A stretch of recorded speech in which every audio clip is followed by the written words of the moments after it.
Hello! Magandang araw sa ating mga kapwa OFW. So dahil ang mga market natin, alam naman natin na tinitipid tayo ng mga amo natin, lalo na sa pagpamarket at sa mga pagkain. So, ibibigyan ko kayo ng tips kung paano natin lutuin ang mga titipid na mga pagkain ng mga amo natin na masustansya na kahit tipid pa. Tara, samahan niyo ako sa aking munting kusina. Mayroon tayo ditong ground pork.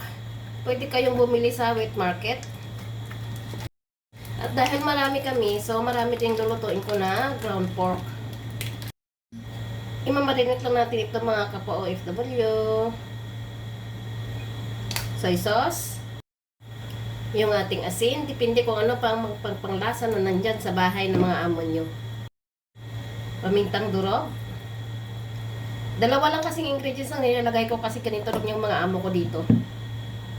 And ako itong isang itlog. Hugasan lang natin ang ating kamay at imamarinate lang natin ito ng 30 minutes. At ilalagay lang natin muna ito sa ating chiller para hindi siya masira ng 30 minutes.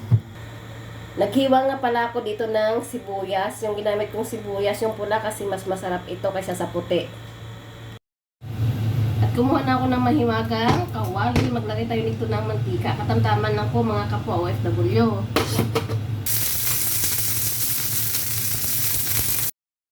At ito na, ilalagay na natin yung ating karne.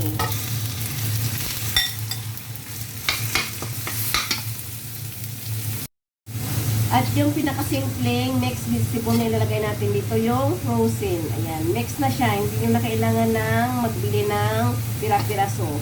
Pwede kayong bumili ng frozen sa supermarket. Makamura pa kayo dahil yung mga amo natin is mahilig sa tipid. Ayan, ilalagay na natin.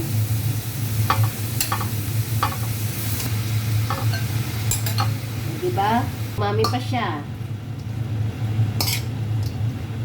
Magdagdag lang kayo dito ng pampalasa nyo kung hindi masyadong malasa ang inyong pagkain. Nakadepende sa inyo ang panglasa nito.